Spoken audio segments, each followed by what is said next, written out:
ஒரு சாய்ராமுடைய கேள்வி, என்னை சுத்தியும் தீய சக்தி இருப்பதை நான் எப்படி உணர முடியும்? அதில் இருந்து என்னை எப்படி தற்காத்து கொள்ள முடியும்? எனக்கு நிச்சயமாக என்னை சுற்றியும் ஒரு தீய சக்தி இருக்குது அப்படின்றத நான் உணர்ந்துக்கிட்டு தான் இருக்கேன்.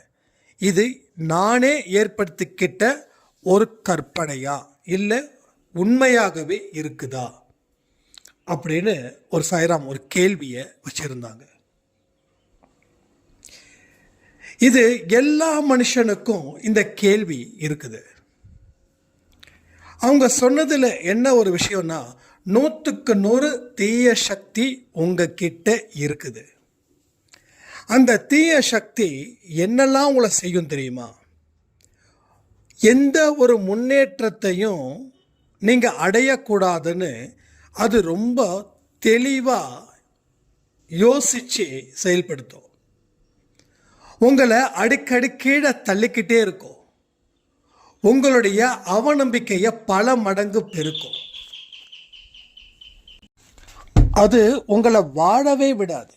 நீங்கள் என்ன பேசினாலும் உங்கள் வாயிலேருந்து வரக்கூடிய வார்த்தைகள் எதிர்மறை எண்ணங்களாகவே அது இருக்கும்.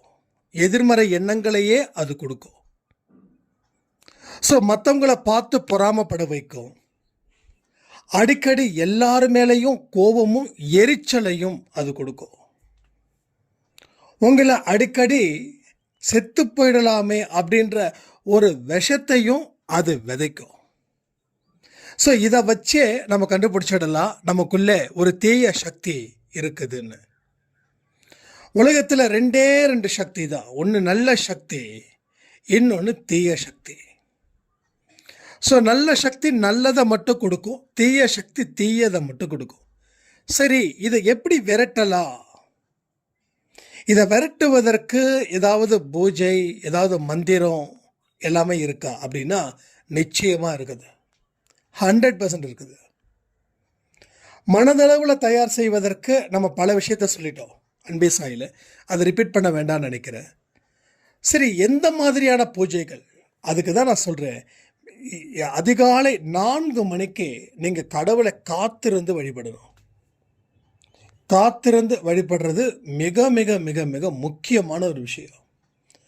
4 மணிக்கு எழுந்திருச்சு முடிஞ்சா குளிங்க, இல்லைன்னா பரவாயில்ல, கை கால்கள் சுத்தம் பண்ணி கடவுளுக்கு முன்னாடி ஒரு விளக்கை ஏற்றி வச்சு ஒரு நல்ல வாசனையான ஊதுபத்தியோ இல்லை சாம்பிராணியோ கொளுத்தி வச்சு ஒரு 10 நிமிஷம் ஆழ்ந்த நிலையில் நீங்கள் கடவுளை வணங்குனா அந்த தீய சக்திகள் உங்களை விட்டு மெல்ல மெல்ல மெல்ல மெல்ல விலகும்.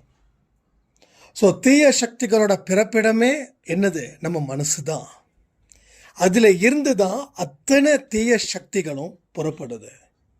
அப்போது அது அந்த இடத்துல தங்கி இருக்கிறதால தான் அது வெளியில் வருது. அப்போது வெளியில் வருதுன்னு கவலைப்படுறது முக்கியமா, இல்லை தங்கி இருக்கிறத அடித்து துரத்தணுன்றது முக்கியமானா? தங்கி இருக்கிறத அடித்து துரத்து, அப்போ தான் அது இல்லாமல் நீ வாழ முடியும். அப்போது இந்த நிலையில் நீங்கள் இருங்க.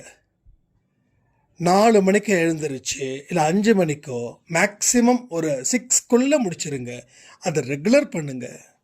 ஆரத்தி, சச்சரித்திரம், மெடிடேஷன், உங்கள் வீட்டில் ஒரு தெய்வீக பாடல்களை 2 மணி நேரமாவது ஒலிக்கிற மாதிரி வச்சுக்கோங்க.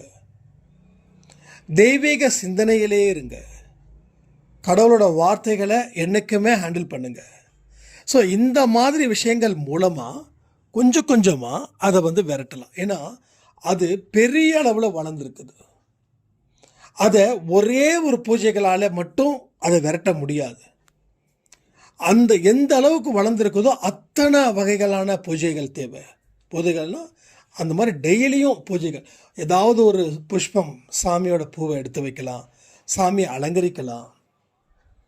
அப்போது இதெல்லாம் செய்யும்போது நல்ல எண்ணங்கள் நம்ம மனசுக்குள்ளே பரவும். அடிக்கடி நம்ம அன்பே சாயில் சொல்லக்கூடிய பதிவுகளையும் கேட்டுக்கோங்க. ஸோ வெளிப்புறமும் உட்புறமும் மிக முக்கியம். ஆனால் வெளிப்புறத்தை விட உட்புறம் மிக முக்கியம்.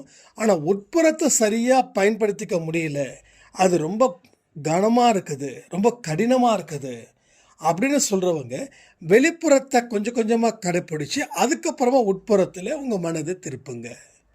ஸோ அப்படி திருப்ப திருப்ப என்ன ஆகும், வாழ்க்கையில் எல்லாமே எப்படி எல்லாமே அதில் ஒரு குறையும் கடவுள் வைக்க மாட்டார். அந்த மாதிரியான ஒரு விஷயங்கள் உங்கள் வாழ்க்கையில் நடக்கும். ஸோ தீய சக்திகள் இருக்கிறது நிஜம், அது உங்களை ஆள்வது நிஜம். பட் அந்த தீய சக்திகளுக்கு பதிலாக நல்ல சக்தி தான் வரணும். நல்ல சக்தி தான் ஆளணும்னா தினந்தோறும் அவருக்கு செய்ய வேண்டிய கடமைகளை சிறப்பாக செய்யுங்க. தெய்வீக சிந்தனைகளோடு இருங்க. மாலை நேரத்திலையும் கடவுளை வணங்குங்க. வாரத்தில் 2 நாளாவது கோயிலுக்கு போங்க. இதெல்லாம் செய்யும்போது உங்கள் மனம் தூய்மை அடையும். அதன் மூலமாக ஒரு நல்ல வாழ்க்கையை நம்ம வாழலான்னு சொல்லி இந்த கேள்வியை கேட்ட சாய்ராமுக்கு நன்றிகளை சொல்லி இந்த பதிலை நான் முடிக்கிறேன். ஜெய் சாய்ராம்.